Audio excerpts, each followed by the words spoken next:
I'll say it. I hate The Ugly Duckling. It occupies that same mental space of like children's story that has a really bad moral that I hate and think is awful as The Rainbow Fish. I don't think there are good lessons to be learned from The Ugly Duckling and The Rainbow Fish. But this video is about The Ugly Duckling because everyone knows The Ugly Duckling. Not everyone knows The Rainbow Fish, but everyone knows The Ugly Duckling. It's one of the most popular, well-known, familiar children's stories that enter the mainstream, that enter pop culture, that still remains a really, really popular trope across mediums. It tells the story of a duckling that is ugly. It's the one duckling in a group of ducklings that looks different, and everyone bullies the ugly duckling, and it has no friends, and he's sad all the time. And so in his sadness, he is all alone, and he treks off away from the group in isolation. And then at some point, he looks in his reflection in the water and he is a beautiful swan and he joins his community of swans, and somehow this is supposed to teach a lesson on self-love. You know, the story where the main character doesn't achieve a happily ever after until he becomes the beauty standard.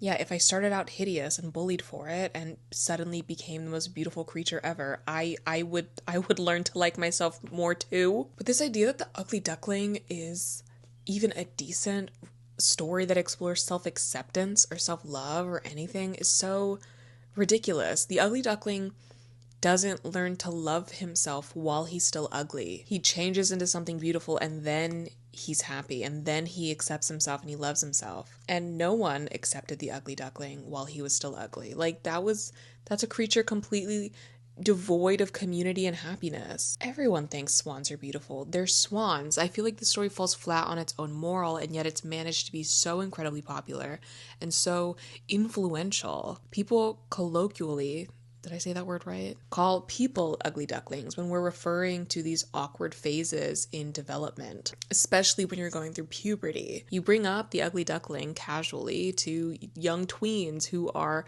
so angry at the world and so angry at their skin and their acne as reassurance that they're going to grow out of it, that their body's going to adjust, that they're going to blossom, that they're going to become a swan eventually. But we see this really shitty, questionable messaging from the ugly duckling that you can find self-acceptance in transforming into a new form, like everywhere. That's literally She's All That. And let me preface, I love She's All That. That movie's great. I love that movie. It's a classic. It's a 1999 classic that features artsy, weird kid Lainey Boggs in high school, who everyone makes fun of because she's so ugly and weird, until she's approached by Freddie Prinze Jr., who's the popular jock on campus, because he made a bet with his friends that he could turn her into the next, like, homecoming queen, prom queen of some dance of some kind. And so they go through the whole physical transformation. Lainey's literally played by Rachel Lee Cook, so she's stunning. She becomes like the prettiest girl in school, worthy of a crown, and then she finds out about this bet. And the relationship and the love she formed with Freddie Prinze Jr.'s character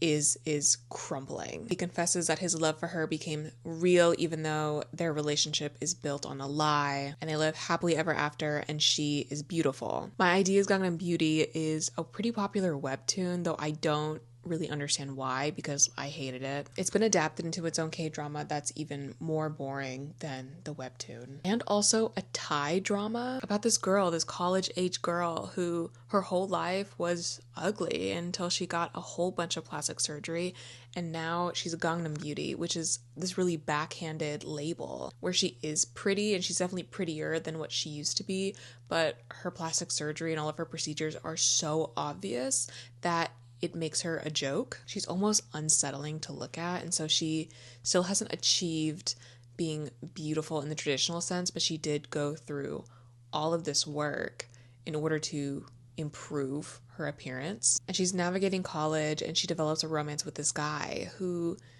she ends up with post-surgery, obviously, but then he confesses that he doesn't care what she looks like. And through many stories involving many side characters and focusing on this main character, of course, obviously, the story tries to convince you that actually inner beauty matters so much more than outer beauty, even though, once again, our main character doesn't achieve love or friendship or community until after getting plastic surgery. But looks don't matter. It's what's on the inside that counts. And then when I complained about this really popular trope in media, people recommended the manga / anime Kiss Him Not Me as a better alternative, as a story that does this the right way. And no, it does not. Kiss Him Not Me is about this girl who is fat, and she's not super popular, but she's not really bullied either. She has a very small group of friends. But what bothers me, like from the jump, is that when she is drawn in her original form as a big girl, as a fat girl, she almost doesn't even have a real face. But then after going through a really intense depression over her favorite fictional character dying, she doesn't eat for a week, and then all of a sudden she's super teeny tiny, petite, skinny, and the cutest girl on campus. She has an actual face. And all of a sudden, all of the most like popular, cutest boys in school are vying for her affections and competing with also like this one girl who is friends with her. And they're all in love with her, and they're all pursuing her. And it tries, okay? The story does try to prove that any love any of them have for her is legitimate and pure and truly towards her as a person on the inside, but barely and not really, because there are a couple of times where she reverts back to her original fat state, and then the vast majority of her, not her harem, but like low-key, the vast majority of the people chasing after her and pursuing her romantically suddenly lose interest, and then they have to go through this whole thing of like, whoa, am I shallow? But wait, actually, I don't care if she's fat, I still love her, but also I'm gonna make her exercise and go on a diet to make her skinny again, please. Ultimately, the person that she chooses, I think, is the best choice for her in that story. He was my favorite because it does establish the best with him that he never once cared about her changing form, and he was invested in her long before she transformed into the skinny pretty girl. But once again, she doesn't achieve love and romance or even gain this large circle of friends until after she loses all of the weight and becomes beautiful. And it bothers me. And here's the thing, I'm not confused about where this comes from. I understand that this is entirely realistic.